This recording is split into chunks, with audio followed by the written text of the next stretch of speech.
Okay. तो भाई देखिए, सबसे पहली बात यह है कि हमारा जो चैप्टर नंबर 7 है ना, वो हमारे P2 का स्टार्टअप है।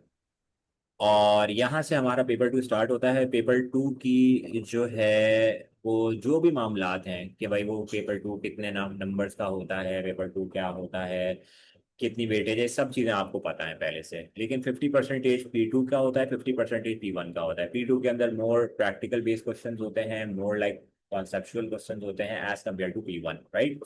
P2 हमारा स्टार्ट होता है चैप्टर नंबर 7 से। चैप्टर नंबर 8 इंक्लूडेड है, चैप्टर नंबर 9 इंक्लूडेड है एंड चैप्टर नंबर 10 इंक्लूडेड है। चैप्टर नंबर 7 के अंदर अगर देखा जाए तो हमारे पास सबसे पहला टॉपिक जो आता है वो PDLC का आता है, which is the program development life cycle. अब ये बुक को मैंने दिखाना इसलिए था कि भाई यहाँ से हम लोग स्टार्ट कर रहे हैं, अब आ जाते हैं अपनी नोटबुक पे जल्दी से, और वहां से हम अपनी बात को आगे लेके चलते हैं। अच्छा जी।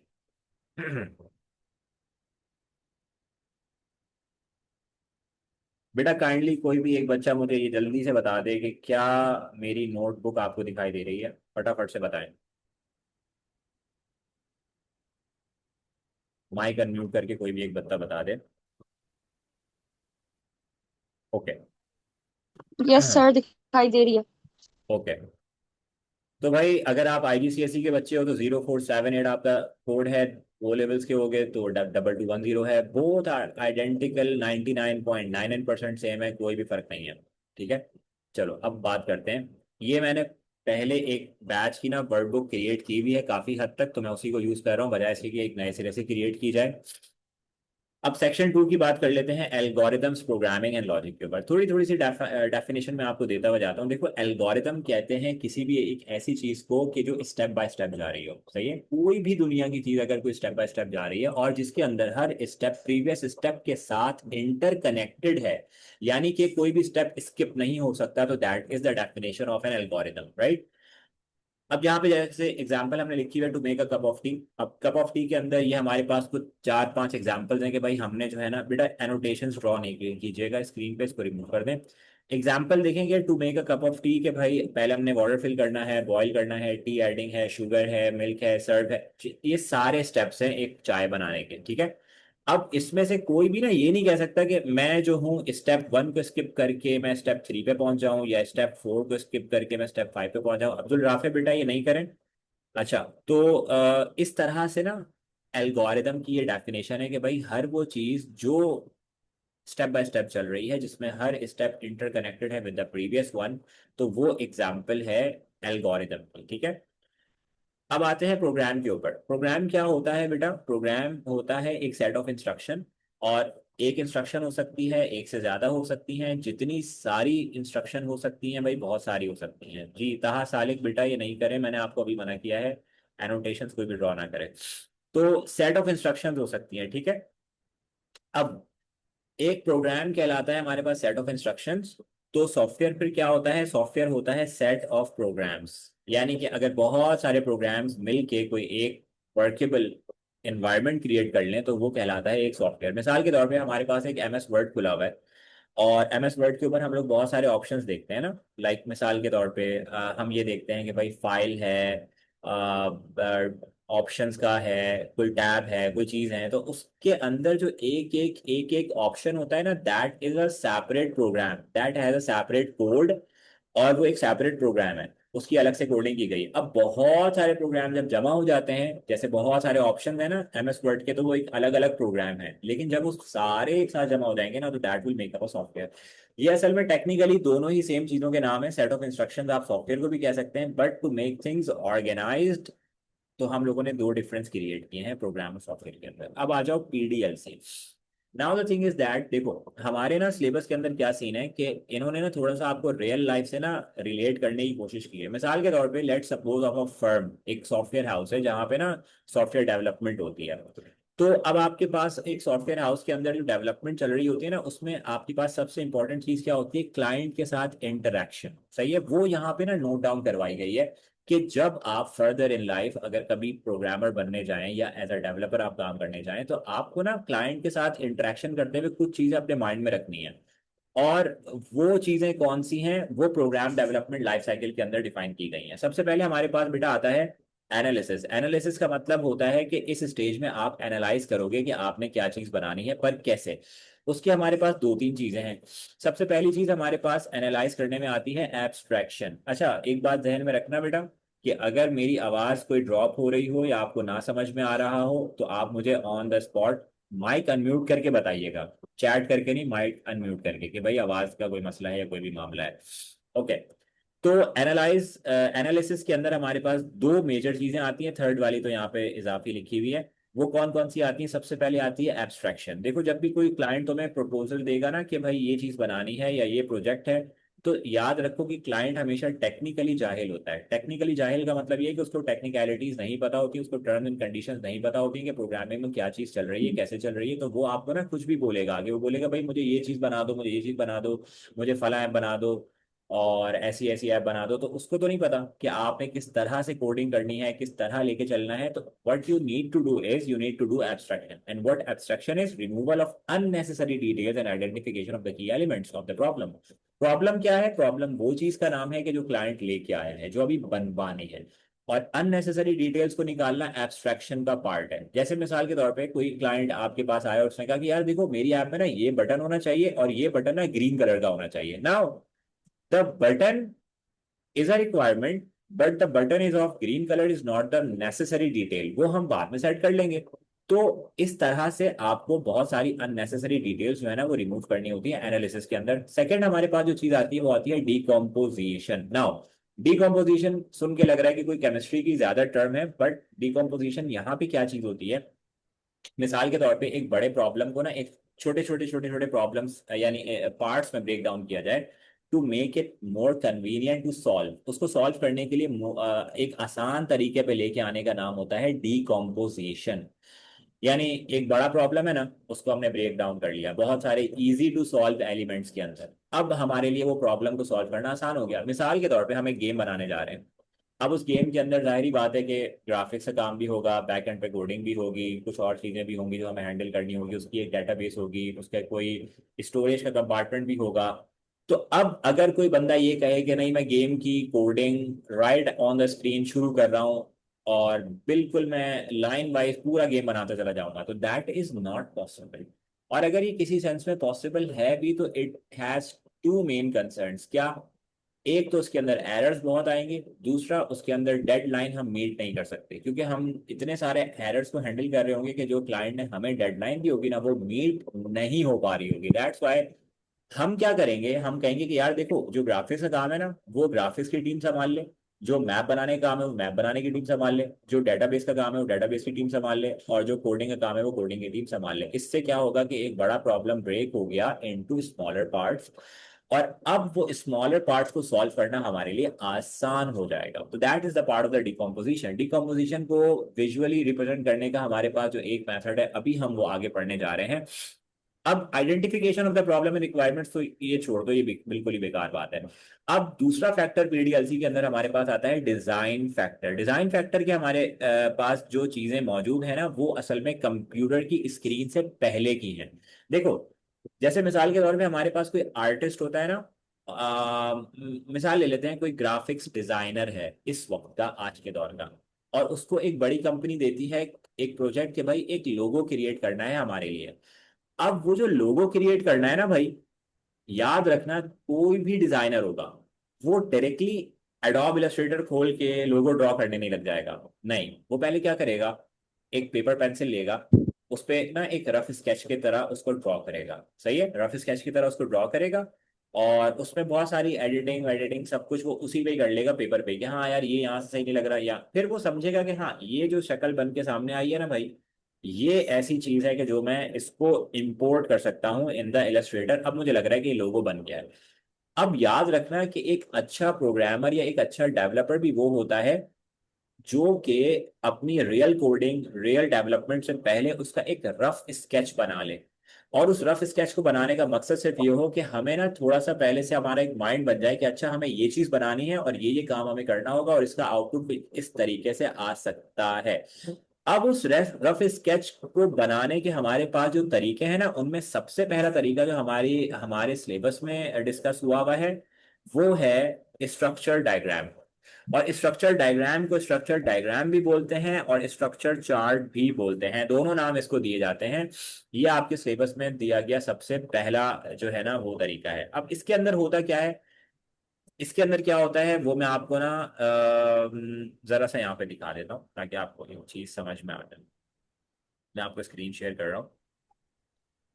अच्छा बेटा, ये बताइएगा कि मेरी आवाज तो क्लियर आ रही है ना आप लोगों को? ये चैट भी की हुई है कुछ लोगों ने। जी हाँ सर, भाई। सर सही आ रही है, सही आ ओके, ठीक है ठीक है ठीक है।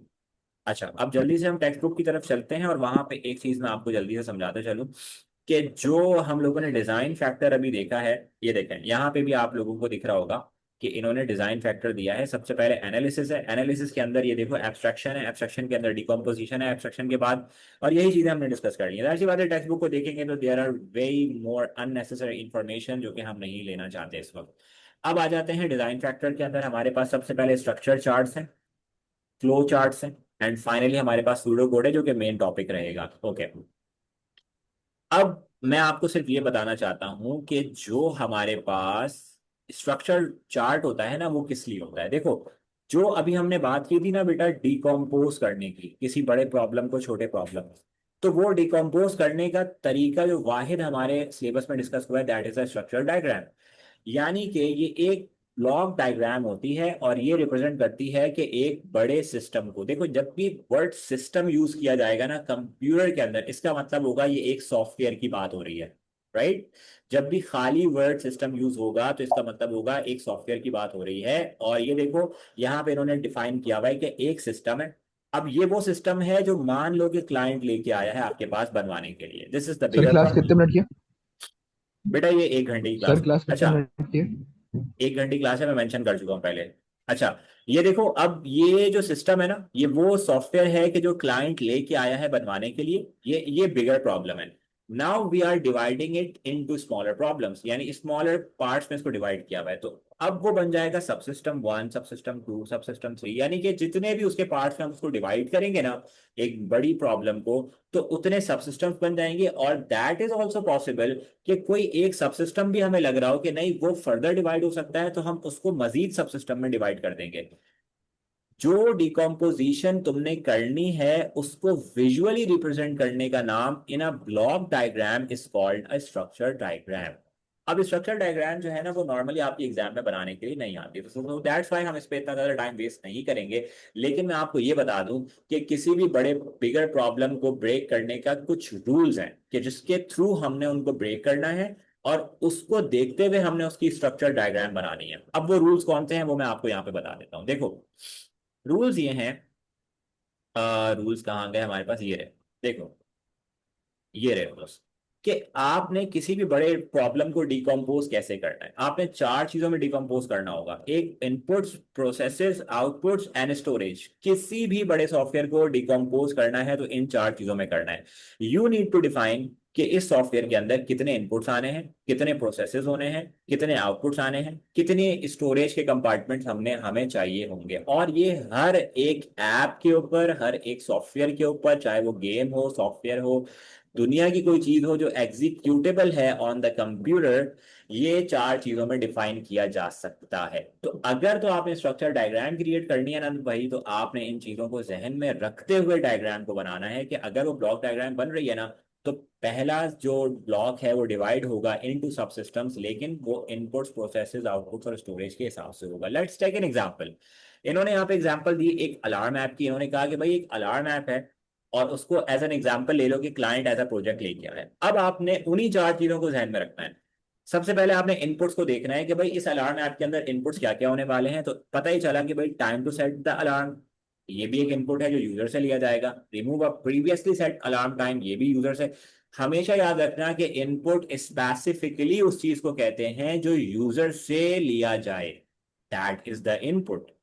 प्रोसेस हर वो चीज को कहते हैं जो कंप्यूटर अपनी बैक एंड पे कोई कैलकुलेशन कर रहा है, किसी वेरिएबल को कोई वैल्यू अलॉट कर रहा है और समथिंग समथिंग जो कि वो खुद कर रहा है, that is the process. Output हर उस चीज को कहते हैं कि जो आपको स्क्रीन पे डिस्प्ले करवाई जा रही है। और स्टोरेज का कंपार्टमेंट हर उस चीज को कहेंगे कि जो आपकी लोकल ड्राइव को यूज कर रहा है to make a permanent storage. Okay, अब ये इन्होंने अलार्म ऐप की एग्जांपल दी और इन्होंने कहा कि इनपुट्स, आउटपुट्स, प्रोसेसेस और स्टोरेज में इसको डिवाइड करो। कैसे? इनपुट्स को डिफाइन किया इन्होंने कि भाई ये चीजें हैं, switch and alarm off, press snooze button, ये सारी चीजें जो है ना ये इनपुट्स में काउंट हो गई।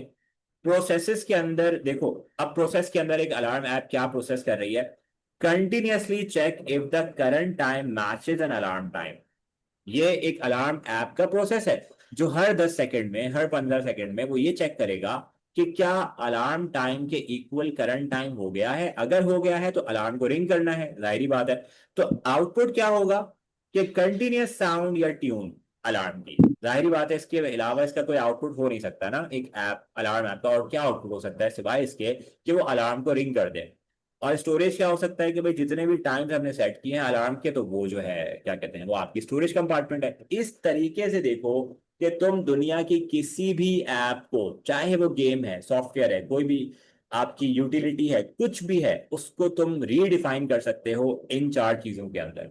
That is very more important to understand कि भाई आपने इन चार चीजों में ब्रेक कर देना है। और अगर इसी को तुम थोड़ा सा विजुअली देखो कि एक स्ट्रक्चर डायग्राम कैसे बनती है, तो भाई this is the example. Alarm app was a bigger problem, उसके बाद इनपुट्स लिए, प्रोसेस किया, आउटपुट दिया, और यहाँ पे स्टोरेज का कंपार्टमेंट इन्होंने नहीं रखा, ठीक है, इट्स ओके, कोई मसले की बात नहीं है। तो ये सब इन्होंने किया। अच्छा, अब इन्होंने देखा कि भाई अलार्म टाइम को भी ना दो चीजों में डिवाइड किया जा सकता है, क्या, सेट अलार्म या टर्न अलार्म ऑन और ऑफ। ये दोनों भी यूजर से इनपुट लिए जा रहे हैं, बट ये इनपुट के भी दो अलग चीजें हैं। दैट्स वाई इन्होंने एक सब सिस्टम के भी मजीद सब सिस्टम क्रिएट कर दिए। तो that's how structure diagram is portrait, इस तरह से बनाई जाती है। ये चीजें स्ट्रक्चर डायग्राम को बनाने में या स्ट्रक्चर चार्ट को बनाने में यूज की जाती हैं। पीछे बैकएंड पे याद रखना, इनपुट, प्रोसेसेस, आउटपुट्स और स्टोरेज। ठीक है। नाउ द सेकंड थिंग, अब हमारे पास क्या आ रही है वो देख लेते हैं। मैं आपको स्क्रीन दूसरी शेयर कर रहा हूँ।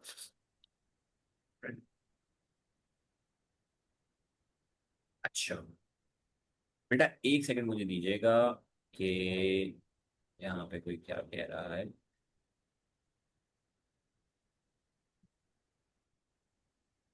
Class is not connecting. अच्छा,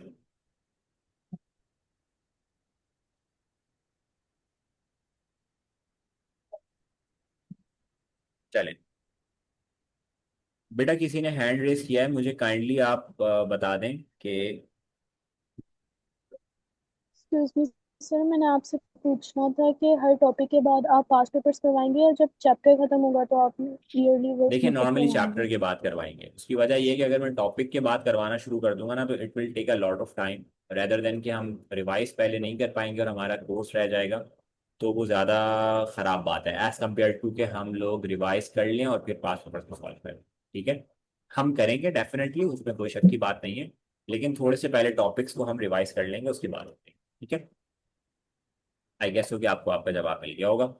चलें अब अच्छा ये बताइएगा कि मेरी स्क्रीन आपको शो हो रही है, नोटबुक वाली? यस। ओके।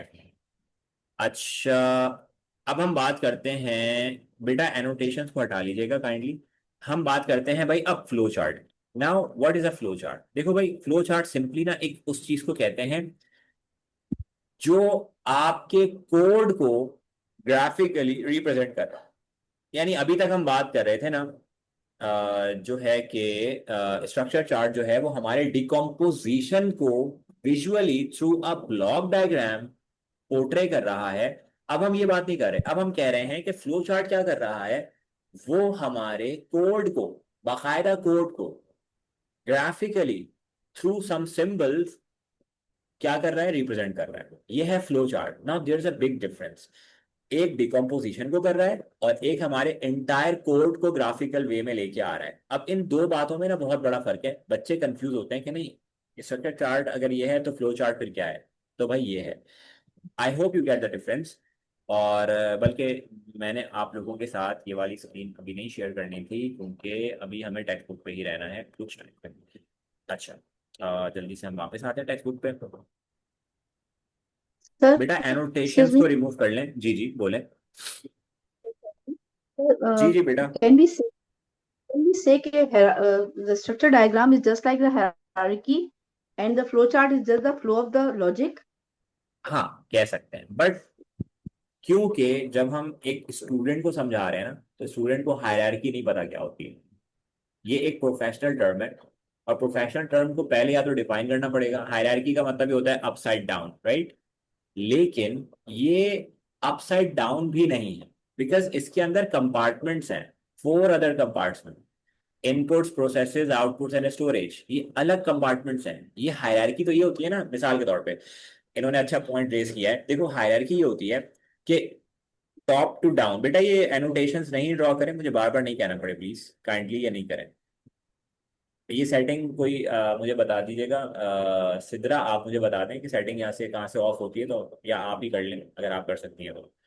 अच्छा, अब ना इसको बैकएंड पे आते हैं। देखो हायरार्की ये होती है, मिसाल के तौर पे एक कंपनी है, और कंपनी में एक सबसे जो टॉप नॉच पोजीशन होती है वो एक बॉस की होती है। बॉस के नीचे कोई सीईओ हो सकता है या कोई डायरेक्टर हो सकता है, फिर उसके नीचे एक मैनेजर होगा, फिर जो है वो डिप्टी मैनेजर होगा, फिर कोई और होगा, फिर कोई एसक्यूए होगा, फिर कोई क्यूसी डिपार्टमेंट का होगा, फिर कोई ऑफिसर होगा, फिर कोई सब ऑफिसर होगा। सही है?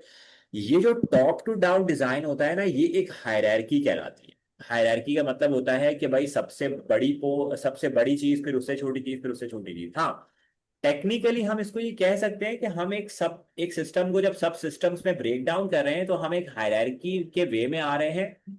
बट क्योंकि हमने इसमें अलग अलग 4 कंपार्टमेंट्स बनाने हैं, तो ये एक ट्रू डेफिनेशन ऑफ हायरार्की के अंदर भी नहीं आ रही होगी ये बात स्ट्रक्चर्ड डायग्राम की। क्योंकि जैसे ये आपको सामने अपने अलार्म ऐप दिख रही होगी ना बनी हुई, तो अलार्म ऐप को अगर आप देखें ना, तो यहाँ पे हायरार्की तो ये होती ना कि फिर चेक टाइम से नीचे कुछ और जा रहा होता, फिर उससे नीचे कुछ और जा रहा होता, फिर उससे नीचे कुछ और जा रहा होता, फाइनली हमारा प्रोग्राम एंड हो रहा होता। But that is not the case here. So yes, you can technically से कि ये एक हायरार्की हो सकती है, but true meaning of hierarchy यहाँ पे फॉलो नहीं किया जा रहा बहरहाल। लेकिन ये वाली बात बिल्कुल सही है कि बेटा ये किसने ड्रॉ किया हुआ है, काइंडली ये रिमूव कर लें, स्क्रीन पे मुझे डिस्टर्बेंस हो रही है। एक मिनट में जरा इन सेटिंग को चेक कर लेता हूँ। सिद्रा आप हैं क्लास में? काइंडली मुझे माइक अनम्यूट करके बताइएगा। सर इसको आप एनोटेट पे जाके, जी जी मैं हूँ, इसको आप भाई यहाँ के ना सारे एनोटेट पे जाके ना ऑप्शंस डिलीट फॉर ऑप्शंस में एवरीवन मैं कर दें बहुत कि ही होस्ट आप है लेजी तो हूँ, मुझे नहीं सेटिंग्स हम पता। लोग कर नहीं सकते चीजें। अच्छा अच्छा अच्छा, ठीक है। असल में मैं ना ये अच्छा ये क्या कहते एनोटेट हैं, का ऑप्शन आएगा आपके पास, एनोटेट पे क्लिक करें। कहाँ है? मोर में आएगा? एनोटेट पे क्लिक करें। जी जी जूम में जहाँ पे मीटिंग शेयर का ऑप्शन है ना, उसी के बराबर में एनोटेट का ऑप्शन होगा। उसको क्लिक करेंगे तो साइड पे एक बार आ जाएगा आपके पास, मैं चेक कर लेता हूँ। मेरे पास यहाँ पे ऑप्शन आ रहा है एक साइड शेयर के मेन्यू सा आ बराबर जाएगा। में नजर आया आपको व्हाइट बोर्ड एनोटेट का आ रहा है। ऑप्शन? नहीं, मुझे व्हाइट बोर्ड दिख रहा है, मुझे मोड दिख रहा है, उसके एप्स और दिख बराबर रहा में है। अ, नहीं, मुझे एनोटेट ऑप्शन तो नहीं कोई भी एनोटेट ऑप्शन। नहीं है। Let's see in the more option. हमारे मोर पे पास क्लिक मोर में क्या है? करें। नहीं भाई, ये तो है ही नहीं यहाँ पे कहीं पे भी। व्हाइट बोर्ड्स आ गए हमारे पास। व्हाइट बोर्ड्स में क्या है कि एक second, ये चेक करते हैं जरा बंद करके। नहीं, ये भी नहीं हो रहा। हेलो। एनोटेट का ऑप्शन आपके पास नहीं? हाँ, मैं यही देख रहा हूँ कि एनोटेट का होस्ट टूल्स में, हाँ होस्ट टूल्स में हो सकता है। अच्छा ये बात एक सही है। पेंसिल बनी हुई है। ये आ गया एनोटेट का। हाँ शायद है यहाँ पे। एक और सेकंड। डिलीट का एक बॉक्स बिन बना हुआ होगा, डस्टबिन बना हुआ होगा, उस पर क्लिक करें। एक सेकंड। एनोटेट का ऑप्शन तो इस पे वैसे अनचेक हुआ हुआ है ऑलरेडी, एनोटेट के ऊपर ना। शेयर्ड कंटेंट के ऊपर नहीं हुआ हुआ है। नहीं नहीं नहीं, कहाँ चला गया? डिलीट का एक कहाँ पे होगा डिलीट डस्टबिन का? बना हुआ होगा, उस पर क्लिक करें। नहीं करेंगे ना तो उसमें पूरा जो साइड बार बना हुआ है उसमें सारे ऑप्शंस हैं। एक अच्छा हाँ, ये बात सही कह रही हैं इरेजर भी आप। बना हुआ है, एक एक मिनट, पेंसिल भी बनी हुई है, टेक्स्ट का भी ऑप्शन है, और एक डस्टबिन भी बना हुआ है जो डिलीट का ऑप्शन होता है। ओके ओके ओके, मैं चेक कर लेता हूँ। भाई अभी तक जिसने क्लियर एनोटेट क्लियर ऑल बनाया ड्राइंग्स वो। पे क्लिक कर देंगे ना तो क्लियर हो जाएगा। ओके। जिसने किया है वो खुद भी कर सकते हैं वैसे रिमूव, लेकिन शायद उनको खुद भी ना आ रहा हो। हाँ ये भी हो सकता है। ये आप सही कह रही हैं भाई, क्लास असल में इससे ना बहुत डिस्टर्ब है ना। हम्म, पता नहीं, मैं इसको बार बार अनचेक रीचेक कर रहा हूँ बट ये नहीं कर रहा। आई डोंट नो क्यों, मुझे खुद भी अच्छा, हैरानी हो रही आपके है। पास ऑप्शन है मुझे फोर्स का, हाँ मैं आपको फोर्स होस्ट बना करने का देता ऑप्शन हूँ। है आपके पास? मैं आपको होस्ट बना देता हूँ, आप इसको जरा सही करें। ठीक है, सही। तो रिमूव हो गया हमारे पास से, रिमूव हो गया। हो गया रिमूव, तो मेरे पास से क्यों नहीं हो रहा भाई? अजीब सी बात है। चलो अगर तुम लोगों नो के पास सर, से नहीं रिमूव हो हुआ। गया है ना। नहीं सर, सर, मेरे पास नहीं है। नहीं सर, नहीं एक रिमूव सेकंड एक हुआ। सेकंड एक सेकंड एक सेकंड भाई, अगली दफा से हम ये इसका बहुत ख्याल करते हुए चलेंगे कि भाई ये ऐसी कोई हरकत ना हो हमारे साथ अगली क्लास में, क्योंकि टाइम बहुत वेस्ट हो रहा है इससे ना। सिद्रा हाँ जी, ये नहीं सिद्रा।